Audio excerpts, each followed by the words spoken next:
O silêncio da primeira classe não era apenas a ausência de som, mas um peso, uma corrente invisível que amarrava corações e consciências.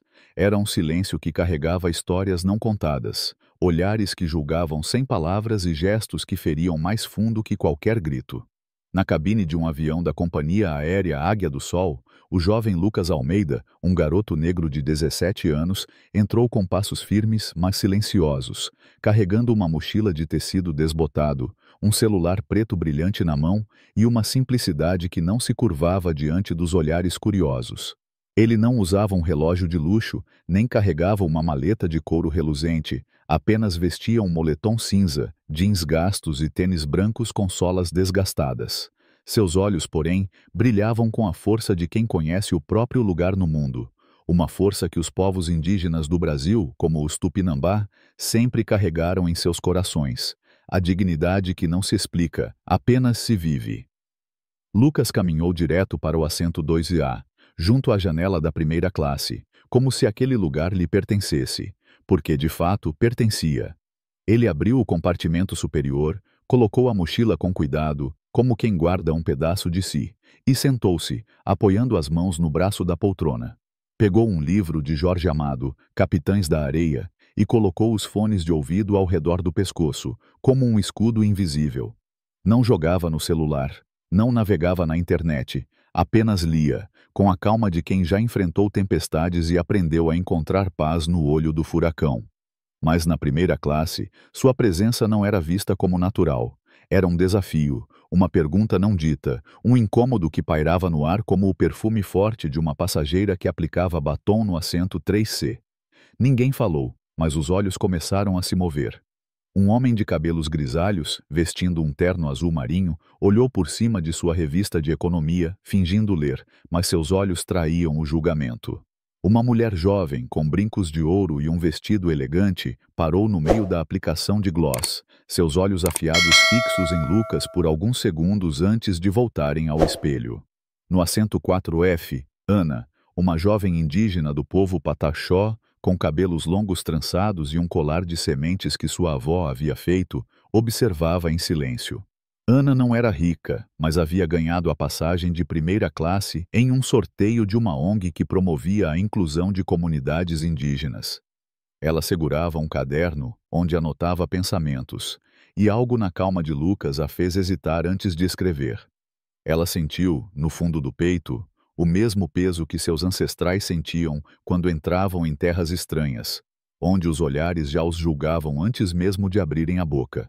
Mas Ana não disse nada. Ninguém disse nada. O silêncio era mais alto que o ronco dos motores do avião. Era o silêncio de quem pensava, sem dizer em voz alta: "Ele não pertence aqui." Lucas permanecia focado em seu livro, as palavras de Jorge Amado, dançando em sua mente como as histórias que sua mãe, uma descendente de quilombolas, contava sobre a resistência dos povos negros no Brasil. Ele não olhou para os lados, não se encolheu, apenas virou a página, como se o peso dos olhares não pudesse tocá-lo. Mas então, o som de saltos altos ecoou no carpete grosso da cabine, cada passo como o tambor de um ritual que anunciava poder. Era Mariana Costa, a chefe de cabine, uma mulher de 50 anos com cabelos loiros platinados presos em um coque impecável, uniforme sem uma dobra, sapatos pretos brilhando como espelhos. Para muitos, ela era a personificação da disciplina na aviação, mas para quem a conhecia de perto, Mariana não servia. Ela controlava. Seu rosto exibiu um meio sorriso, aquele tipo de sorriso treinado por horas diante de um espelho, mas que nunca alcançava os olhos. O sorriso dizia, bem-vindo. Mas o olhar gritava, estou julgando. Quando seus olhos pousaram em Lucas, não pararam por surpresa, mas por confirmação de uma suspeita que ela carregava desde o momento em que entrou na cabine.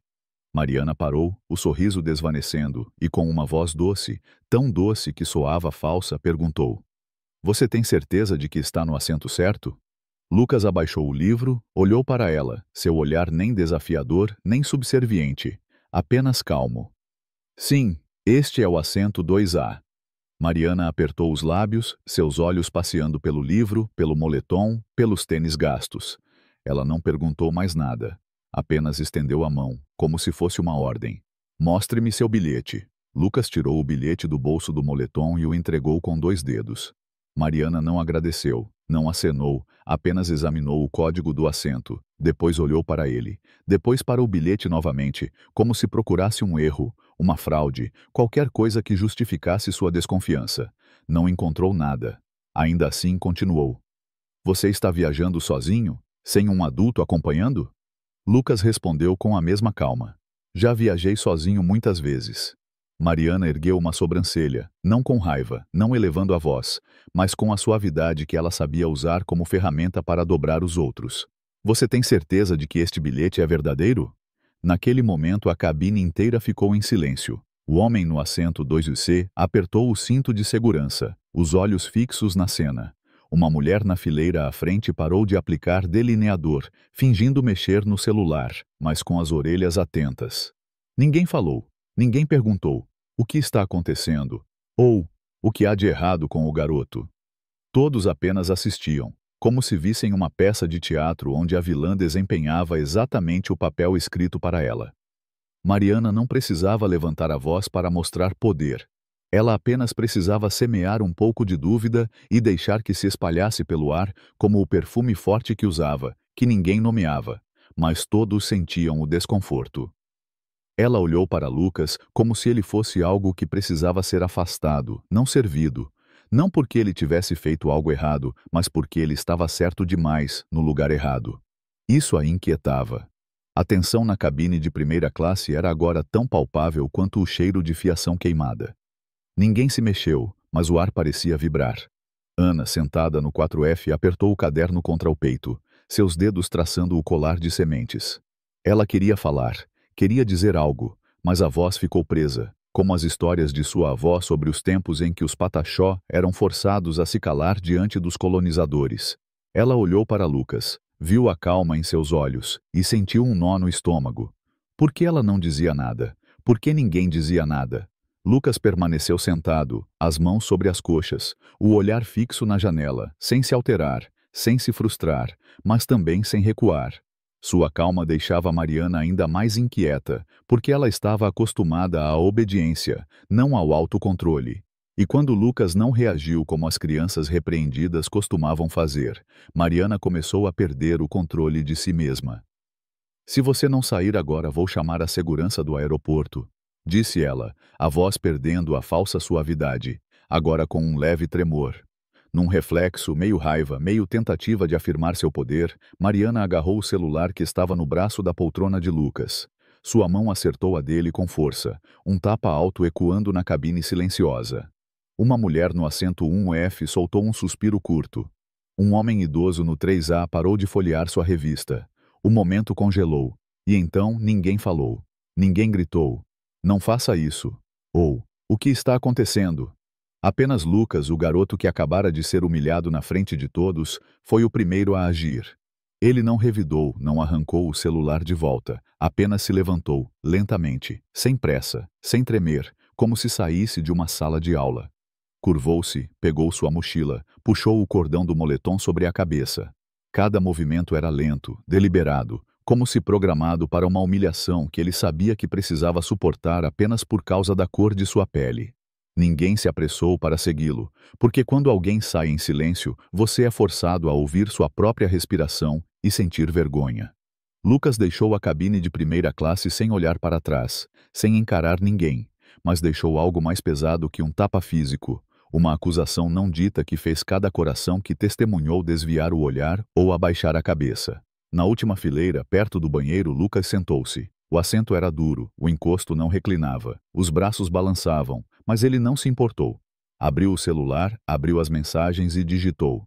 Ela acabou de bater na minha mão e me mandou para o fundo do avião. Sem pontos de exclamação, sem emojis, sem raiva explícita, apenas uma frase, como uma denúncia silenciosa, suficiente para abalar um sistema de poder que parecia impenetrável. No assento ao lado, vazio, o cheiro de desinfetante do banheiro se misturava ao som ocasional da descarga.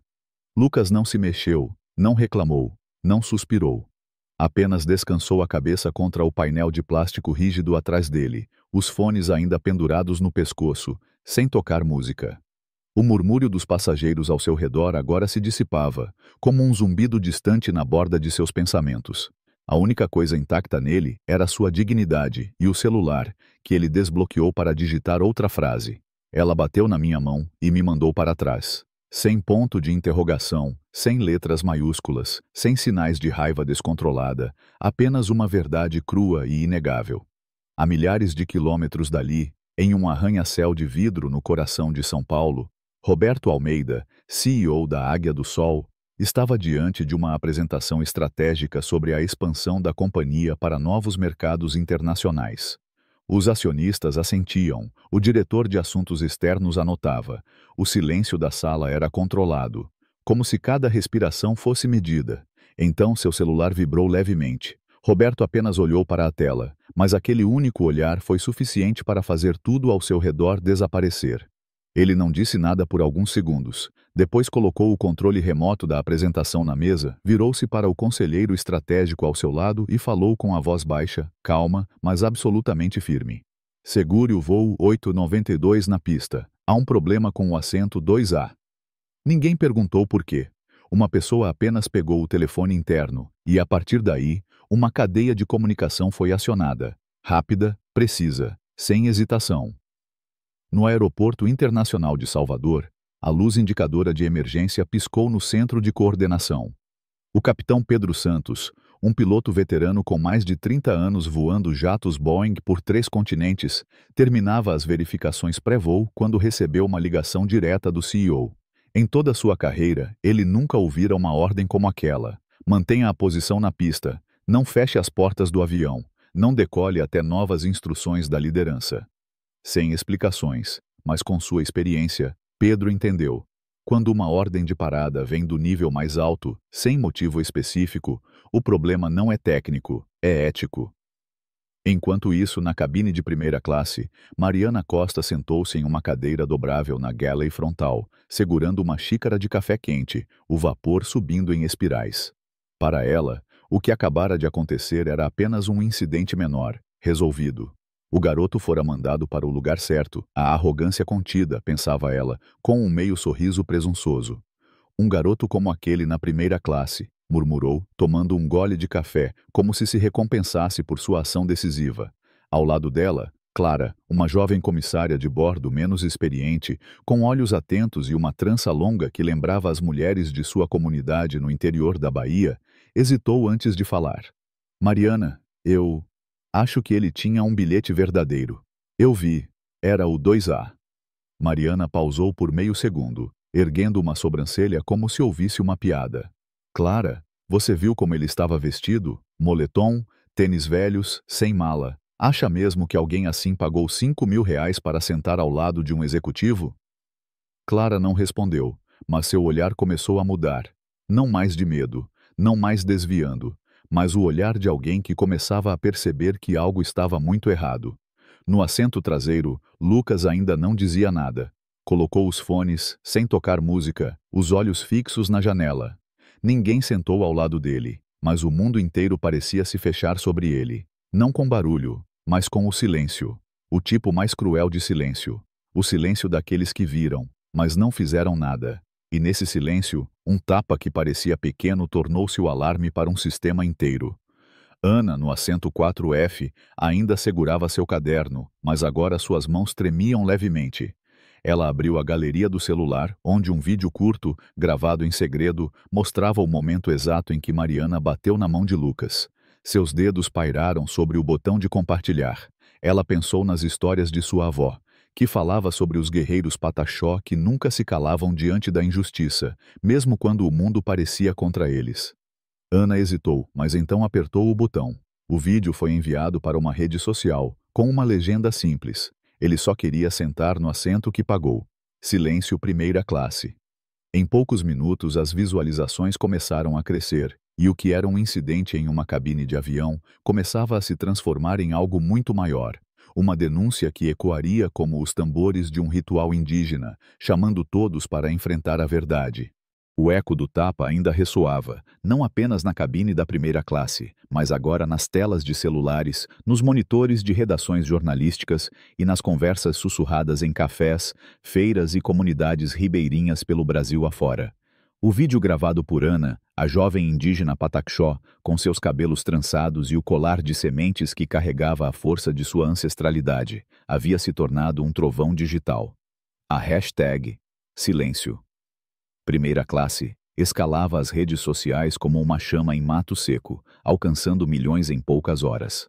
A imagem de Lucas Almeida, o jovem negro de 17 anos, com sua mochila puída e olhar calmo, caminhando para o fundo do avião após ser humilhado pela chefe de cabine Mariana Costa, não era apenas um registro de um momento.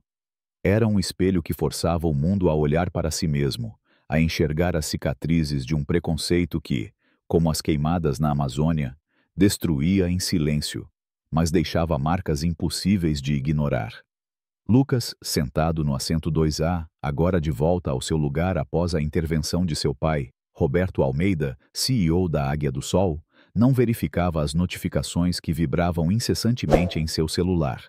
Ele apenas olhava pela janela, onde o céu se misturava com o horizonte, lembrando as histórias de sua mãe, uma descendente de quilombolas que dizia: "Quando a injustiça tenta te apagar, filho, seja como o rio que corta a pedra, não pela força, mas pela constância." Lucas não precisava gritar, não precisava revidar. Sua calma era sua arma, e sua dignidade, sua bandeira, tão forte quanto os cantos cerimoniais dos povos indígenas que celebram a resistência.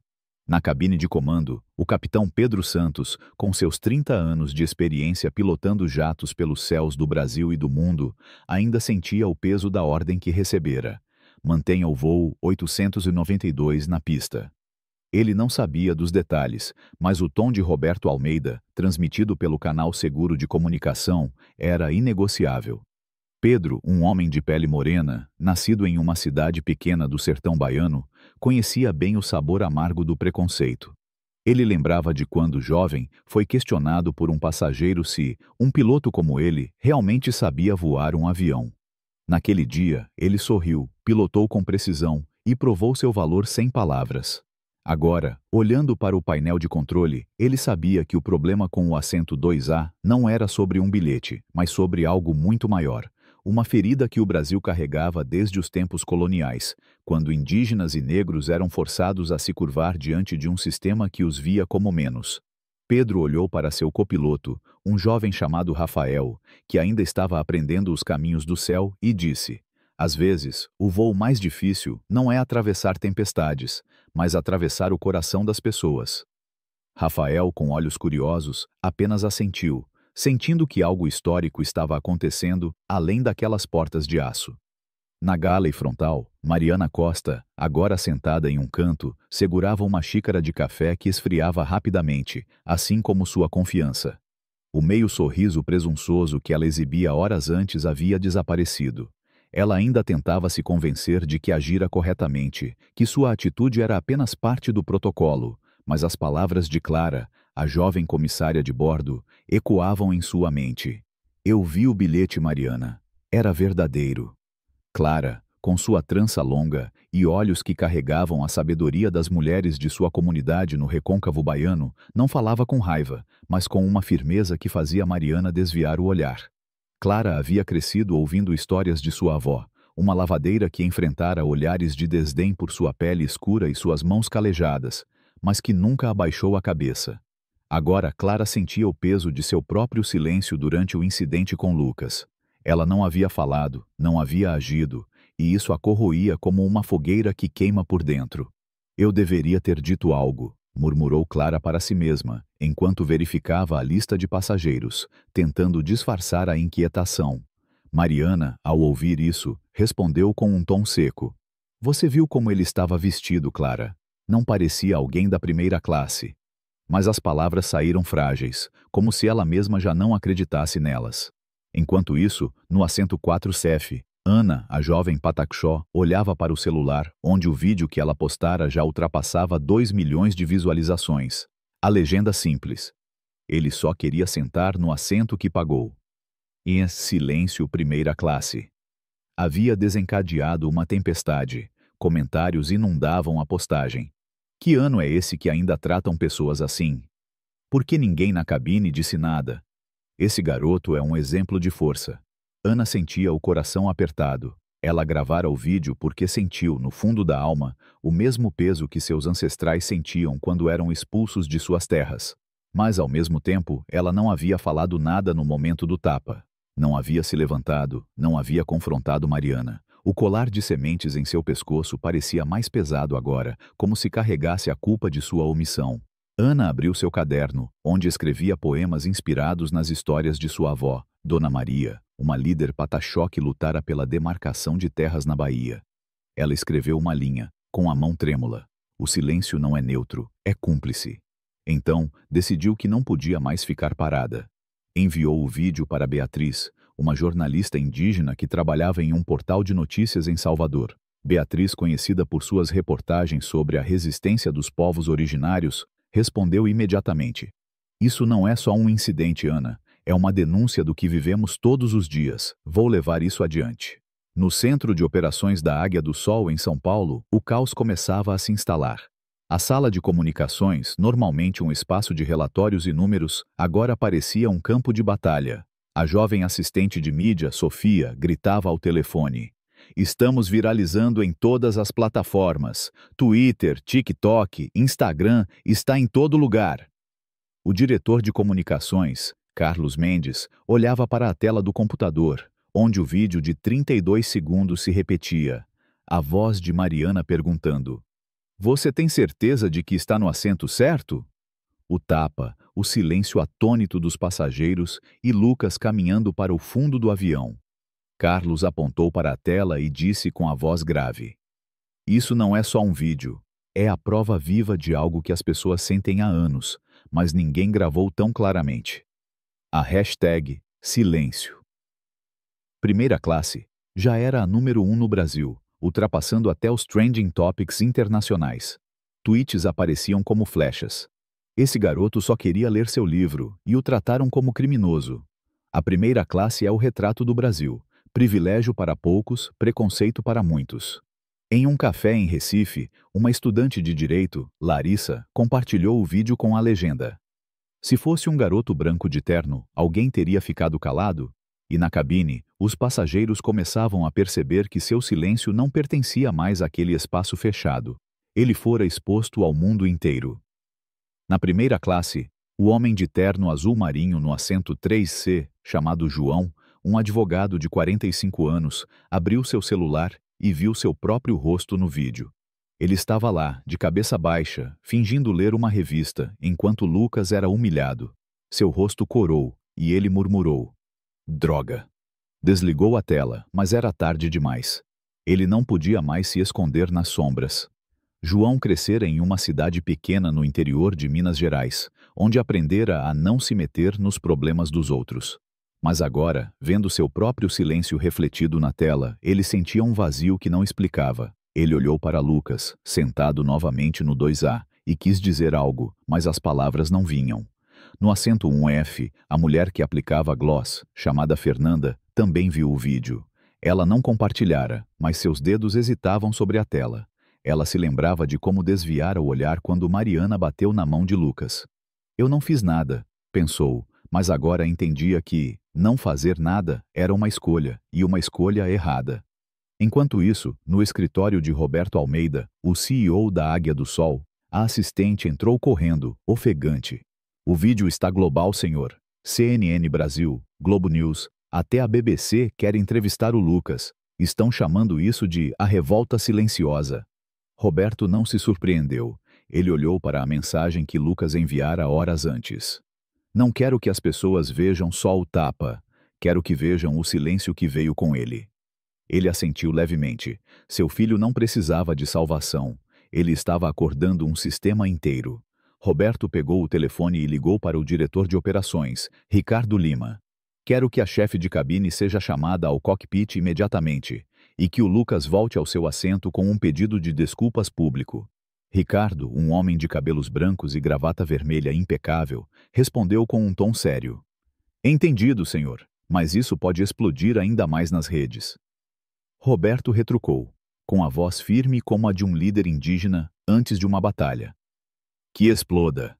Se não enfrentarmos isso agora, nossa companhia não será mais a Águia do Sol. Será apenas uma sombra. No cockpit, o capitão Pedro Santos recebeu a ordem de Ricardo. Ele olhou para Rafael, o copiloto, e disse: "Chame a Mariana, agora." Rafael, com sua juventude e olhos cheios de perguntas, correu para a galley. Mariana, ao ouvir o chamado, ajeitou o uniforme, endireitou o coque e seguiu para o cockpit, com a confiança de quem acredita que tudo está sob controle. Mas ao abrir a porta, viu o rosto de Ricardo Lima na tela de comunicação segura. O olhar dele era frio, cortante. "Você sabe quem acabou de ser expulso da primeira classe?" Mariana congelou, os lábios apertados. "Eu só vi um garoto jovem, não parecia alguém que poderia pagar por um assento de primeira classe." Ricardo se inclinou para a tela.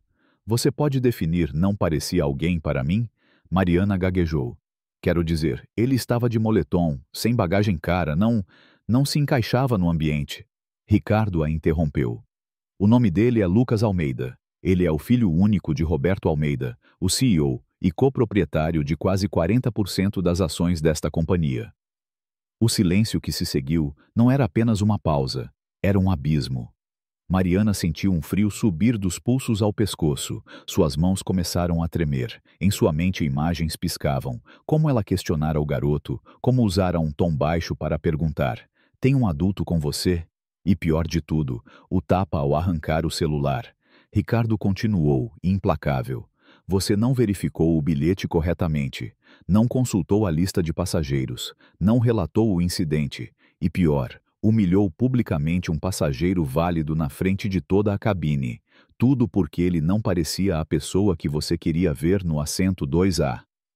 Mariana tentou respirar, mas o ar parecia sufocante. "Eu não sabia", sussurrou, quase inaudível.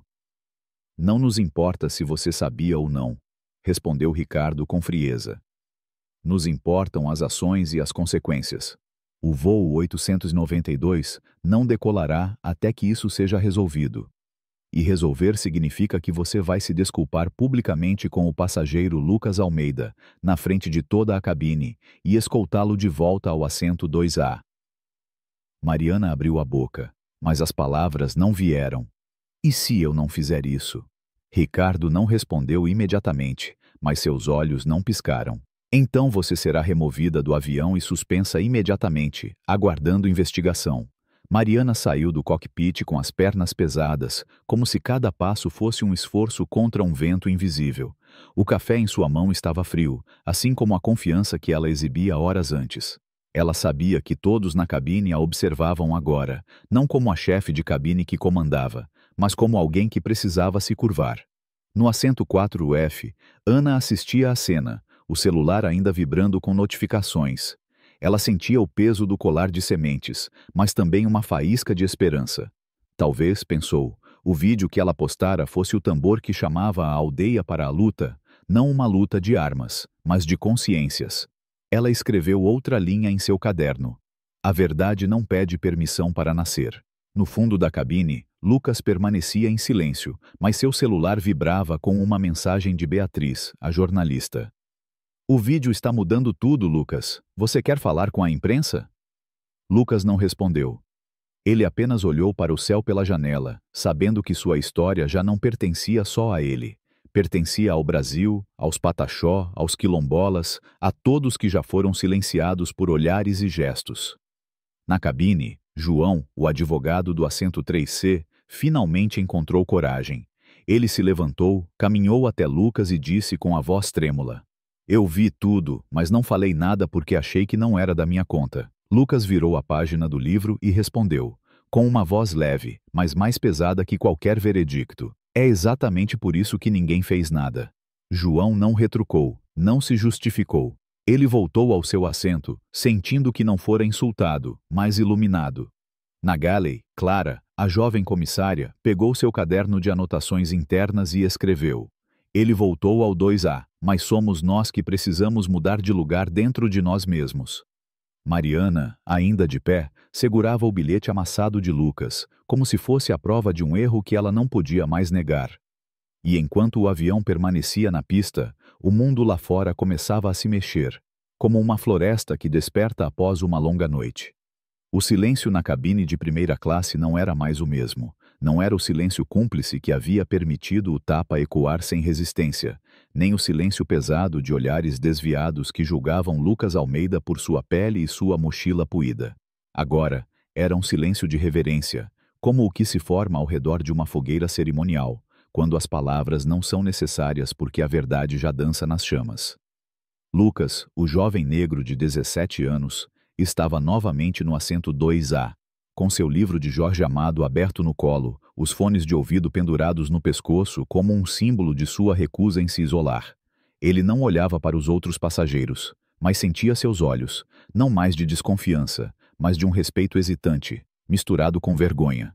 A cabine da Águia do Sol, a companhia aérea que outrora se orgulhava de suas asas brilhando nos céus do Brasil, agora carregava uma nova história, uma que não era escrita em manuais de voo, mas nas ações de um garoto que transformara um tapa em um chamado para despertar.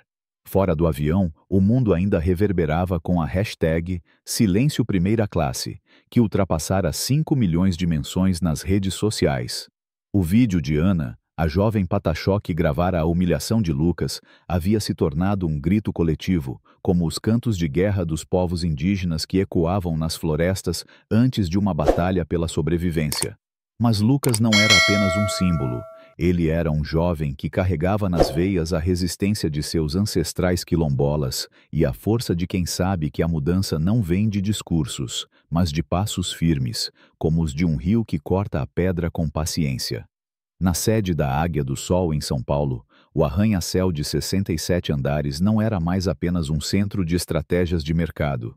A sala de reuniões do 501º andar, com suas janelas amplas que refletiam o sol da manhã, parecia um terreiro sagrado onde decisões precisavam ser tomadas com a seriedade de um ritual. A atmosfera era tensa, como o ar antes de uma tempestade amazônica. Ellen Royce, a diretora de comunicações, abriu a apresentação com uma voz trêmula, mostrando um gráfico em queda livre. Desde o incidente, a confiança na marca caiu 20%. A cada minuto, cerca de 800 menções negativas aparecem nas redes. Até nossos acionistas internacionais estão pedindo explicações. Seu olhar percorria os rostos dos diretores, buscando apoio, mas o que encontrou foi um silêncio que não era de indiferença, mas de introspecção. Martin Hale, um conselheiro sênior com cabelos grisalhos e olhos que pareciam carregar a sabedoria de um pajé, colocou sua xícara de café na mesa e falou, com a calma de quem sabe que as palavras podem mudar o curso de um rio. Não precisamos de uma campanha de relações públicas. Precisamos de um garoto de 17 anos para nos lembrar o que é caráter. Todos os olhos se voltaram para ele. Ellen abriu a boca para retrucar, mas se calou. Martin continuou. No vídeo, Lucas não gritou, não exigiu compensação, não ameaçou processar. Ele apenas se levantou e caminhou para o fundo do avião. Foi o silêncio dele que fez o mundo se levantar. Mônica Ellis, chefe de ética e recursos humanos, acrescentou, com a voz firme mas carregada de emoção. Investimos milhões em treinamentos de diversidade, seminários sobre vieses inconscientes, mas tudo isso foi exposto como inútil se não for praticado no momento certo. Ela fez uma pausa, olhando para cada pessoa na sala, como uma líder indígena convocando sua comunidade para enfrentar uma ameaça. Lucas nos mostrou que o preconceito não precisa de gritos para existir. Ele vive nos olhares, nas perguntas que não fazemos a outros passageiros, nas mãos que batem sem motivo. Ricardo Lima, o diretor de operações de voo, levantou-se, sem slides, sem anotações, apenas com a firmeza de quem já viu muitos céus, e agora encarava uma tempestade diferente. Falei com Mariana. Ela não pediu perdão, só repetia que achava que estava seguindo o processo. Mas, como Lucas disse, o silêncio não é neutro, é uma escolha, e nós, como organização, escolhemos o silêncio por tempo demais. A sala ficou tão quieta que o som do ar-condicionado parecia cortar o ar. Ellen, hesitante, perguntou. Então, o que fazemos? Uma coletiva de imprensa? Um vídeo de desculpas? Martin balançou a cabeça. Um vídeo é só palavras. Precisamos de ação. E a primeira ação é convidar Lucas Almeida aqui, não para torná-lo uma imagem de marketing, não para colocar um logotipo em sua camisa, mas para nos ajudar a reconstruir esse sistema. Um jovem diretor, com óculos modernos e uma expressão confusa, interveio. Mas Lucas é apenas um estudante, ele não tem expertise. Mônica respondeu com a força de quem já enfrentou reuniões onde sua voz foi silenciada. Exatamente por isso ele precisa estar aqui. Porque pessoas como nós, com expertise, perderam a lição mais importante: o caráter não precisa de diploma. No lounge VIP, no térreo do prédio, Roberto Almeida, o CEO e pai de Lucas, assistia tudo pelo celular, sem interferir. Ele não exigia privilégios para o filho, mas quando soube que o conselho queria convidar Lucas para participar de um programa de reforma comportamental, enviou uma mensagem curta ao diretor Ricardo. Perguntem se ele quer ajudar a mudar algo. Não ordenem, não peçam simpatia. Meu filho não é vítima. Ele é quem está segurando o espelho para todo o sistema. Enquanto isso, em uma sala pequena no mesmo prédio, Lucas estava sentado junto a uma janela, com uma camisa branca amassada e um copo de chá gelado que já havia perdido o frio. Ele olhava para o celular, onde 9 e-mails não lidos, 6 chamadas da Globo News e um convite para falar em uma conferência nacional de diversidade piscavam na tela. Ele suspirou, não de cansaço, mas porque o mundo de repente esperava mais dele do que apenas um assento com o bilhete certo. Lucas abriu a mensagem de Ricardo Lima. A Águia do Sol gostaria de convidá-lo para participar de um programa de treinamento contra a discriminação. Você não precisa aceitar, mas, se quiser mudar algo, essa é sua chance. Ele não respondeu imediatamente. Olhou para o reflexo na janela, vendo o contorno de seu rosto contra o céu de São Paulo. Se eu não aceitar, aquele tapa será só um incidente, pensou. Mas se aceitar, posso transformar esse tapa no começo de algo. Ele se endireitou, segurando o celular com firmeza, e releu a mensagem de seu pai. Você não precisa concordar se não quiser, mas, se quiser mudar algo, essa é sua chance. Não havia música, nem o zumbido das notificações, apenas o silêncio. O mesmo silêncio da cabine de primeira classe, onde todos ouviram, mas ninguém ousou falar. Ele digitou, pausou, pensou, apagou e escreveu novamente. Não quero ser um símbolo, mas se eu não falar, aquele tapa será só um incidente. Ele enviou a mensagem e respirou fundo, sabendo que sua resposta não era apenas para a Águia do Sol, mas para um Brasil que ainda carregava as feridas de sua história. No dia seguinte, a sala de treinamento da Águia do Sol, no centro de formação da companhia, foi preparada de forma especial. Nada de planos complicados ou gráficos de lucro. Em cada mesa, havia um caderno branco com letras prateadas. Cabine sem preconceito. Iniciativa de reforma interna. Mais de 120 pessoas estavam presentes. Chefes de cabine, supervisores de voo, gerentes regionais, líderes de recrutamento e instrutores de comportamento. Eles não sabiam quem seria o palestrante, apenas que a reunião era importante. Quando Lucas Almeida entrou, a sala ficou em silêncio absoluto. Ele não usava terno nem gravata, apenas seu moletom preto e jeans, com os olhos profundos de quem carrega a experiência de ter sua dignidade desafiada, sem precisar gritar para ser ouvido. Ele colocou a mochila no chão e subiu ao púlpito, sem papéis, sem teleprompter, apenas com a verdade. Sei que muitos de vocês acham que estou aqui porque sou filho do CEO, começou, com a voz baixa mas clara, como o som de um rio correndo. Mas se eu não fosse, se fosse apenas um estudante comum, se ninguém tivesse filmado aquele dia, algum de vocês teria percebido que estava errado? A sala permaneceu quieta. Lucas continuou. Naquele dia eu não fiz nada de errado. Não causei transtorno, não ameacei ninguém, não quebrei regras. Só sentei no meu assento, mas os olhares, as palavras, a carranca e por fim o tapa, tudo isso veio de algo não dito, mas pensado por todos. Esse garoto negro não pode ser passageiro de primeira classe. Suas palavras ecoaram como um tambor cerimonial, daqueles que os pataxó tocam para chamar a comunidade à união. Ninguém argumentou, ninguém fez justificativas. Uma mulher de meia idade, com um distintivo de 25 anos de serviço como comissária, chamada Valéria, levantou a mão. Sua voz tremia. Já fiz algo parecido, não com maldade, mas julguei pela aparência, pela forma de falar, e decidi se alguém era ou não um VIP. Ninguém nunca me disse que eu estava errada. Até hoje. Lucas assentiu levemente, sem sorrir, sem agradecer. Apenas continuou. Por isso aceitei participar desse programa. Não para ensinar nada, mas para compartilhar como é ser julgado não pelo que você faz, mas por como você parece. No fundo da sala, Ricardo Lima, o diretor de operações, ouvia com atenção.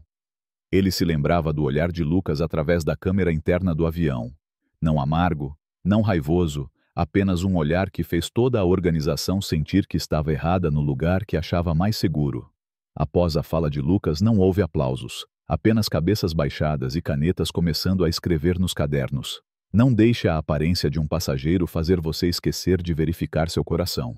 Se você parar por 10 segundos e perguntar com gentileza, talvez não erre. Suas ações podem ferir, mesmo sem intenção.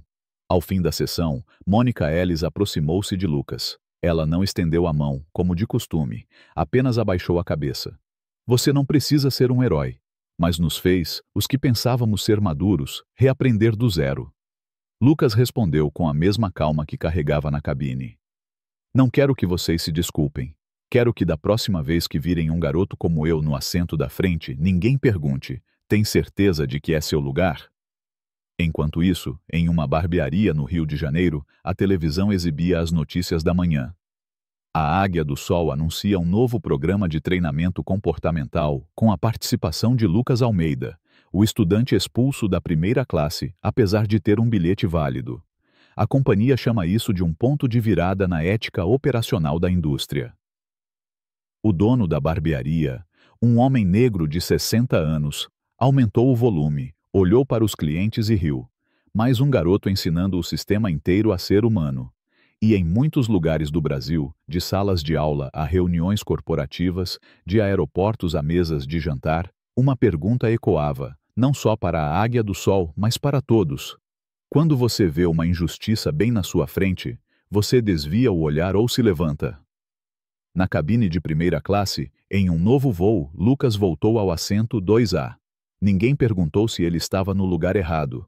Não havia olhares inquisitivos, nem sussurros. O assento 2A não era mais apenas um lugar junto à janela. Era um símbolo, um lembrete, uma lição. Lucas descansou a mão no braço da poltrona, seu olhar atravessando a janela, onde o céu se tingia de laranja com o amanhecer. Sua respiração era lenta, não por tensão, mas porque ele sabia que naquele momento a cabine inteira estava aprendendo a ser silenciosa no sentido mais verdadeiro. Passos ecoaram atrás dele. Clara, a jovem comissária, aproximou-se, com a trança balançando e a mão apoiada na parede da cabine. Obrigada por não nos deixar fingir que não vimos, disse ela, com a voz de quem aprende de novo o valor da sinceridade. Lucas apenas assentiu, um gesto que não era só cortesia, mas um perdão silencioso.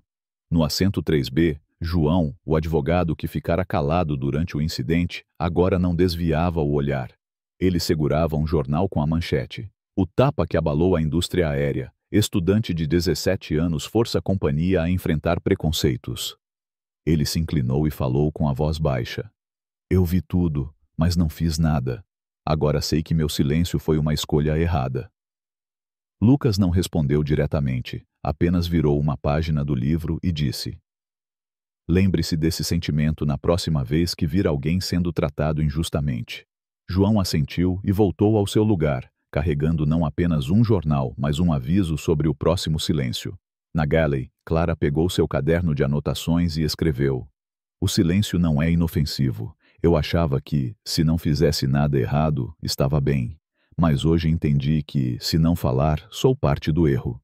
Enquanto o avião se preparava para pousar, o sinal de cinto acendeu, mas ninguém correu para afivelar. Um sentimento quieto envolveu a cabine, não de cansaço, mas de compreensão. Todos ali haviam testemunhado algo maior que um voo. No centro de treinamento, a sessão com Lucas terminou, mas o impacto não. Uma nova placa foi colocada no corredor.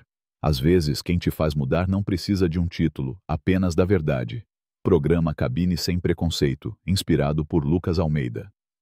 Dias depois, uma carta chegou ao escritório do programa de reforma. Era de Mariana Costa, escrita à mão, com tinta borrada, sinal de uma mão trêmula. Sei que não tenho o direito de pedir perdão. Não espero ser perdoada, mas se esse programa é sobre mudança real, quero ser a primeira aluna, não para apagar meus erros, mas para reaprender do entulho que criei. Junto à carta, um vídeo curto, gravado por Mariana em seu celular, sem efeitos, apenas ela, com o cabelo solto, diante de uma parede cinza. Eu sou a pessoa que expulsou Lucas Almeida do assento 2A. Achava que era educada, justa, neutra. Mas ao ver o vídeo, percebi que era a personificação de um sistema construído sobre preconceitos que nunca vi que carregava. Ela pausou, engoliu em seco. Não entendia o que era respeito. Achava que, se não gritasse, se não insultasse, era inocente. Mas o desprezo, às vezes, é mais quieto que qualquer insulto.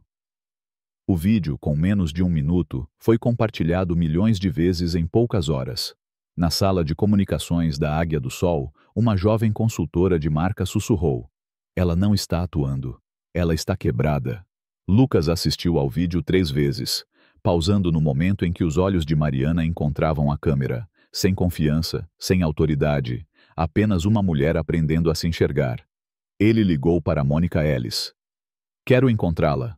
Não para fazer as pazes, mas para ver se esse despertar é profundo o suficiente para começar de novo." O encontro foi marcado em uma sala reservada no centro de treinamento, sem câmeras, sem imprensa, apenas Lucas e Mariana. Ela chegou primeiro, vestindo uma blusa branca simples, sem uniforme, sem distintivo. Quando Lucas entrou, o olhar dela deixou a mesa e encontrou o dele. "Sei que fui eu quem começou tudo", disse ela com a voz firme, mas vulnerável. "Não espero que acreditem que mudei com uma lição, mas estou aqui porque quero, não porque fui forçada." Lucas a ouviu sem interromper. "Naquele dia, quando te vi, não achei que estava sendo preconceituosa. Só pensei que algo estava errado. Agora sei que esse algo era o monstro criado pelo silêncio." Lucas respondeu: "Não preciso que você continue se culpando. Preciso que passe isso adiante, para aqueles que eram como você." Na semana seguinte, Mariana se voluntariou para ser mentora em uma aula de autorreflexão sobre vieses pessoais. Ao lado de um jovem instrutor negro, ela escreveu no quadro: "Sou um exemplo vivo de que um sorriso educado não encobre a natureza da discriminação." No canto da sala, Lucas observava, sem microfone, sem aplausos. Ele deu um leve sorriso e se virou, porque o que importava não era quem abaixava a cabeça diante dele, mas quem, antes sem vergonha, agora começava a corar. Em uma escola no interior da Bahia, a professora de sociologia, Dona Lúcia, projetou o vídeo da fala de Lucas após o incidente. "Se você já desviou o olhar quando viu alguém sendo humilhado, você é parte daquele silêncio", dizia ele. A classe ficou quieta. Um menino indígena, com um colar de contas coloridas, sussurrou para a mãe, Dona Maria, uma líder pataxó, que o observava pela janela: "Mãe, posso ser como ele?" Ela entrou na sala, sentou-se ao lado do filho e disse: "Se você aprender a ficar de pé mesmo quando te derrubarem e transformar o silêncio em força, você não será como ele, você mudará o mundo." Na Águia do Sol, o programa Cabine Sem Preconceito foi oficialmente lançado, sem alarde, apenas com um compromisso pessoal. Cada funcionário, ao entrar no centro de treinamento, assinava: "Não apenas sirvo passageiros, escuto seus silêncios e não deixarei nenhum assento ser a fronteira entre justiça e preconceito." No final do compromisso, uma nota, inspirado pela lição do assento 2A, Lucas Almeida. Semanas depois, Lucas caminhava pelo lounge do aeroporto e viu um menino negro, de terno pequeno e óculos, segurando um bilhete com o assento 2A. O atendente sorriu: "Obrigado por chegar na hora. Tenha um ótimo voo." O menino correu para a área de segurança, sem saber que, ao longe, Lucas o observava, sorrindo. Ele não precisava mais sentar no 2A, porque agora cada assento carregava uma história, uma lição, um lembrete. Não espere um tapa para perceber que o silêncio durou tempo demais.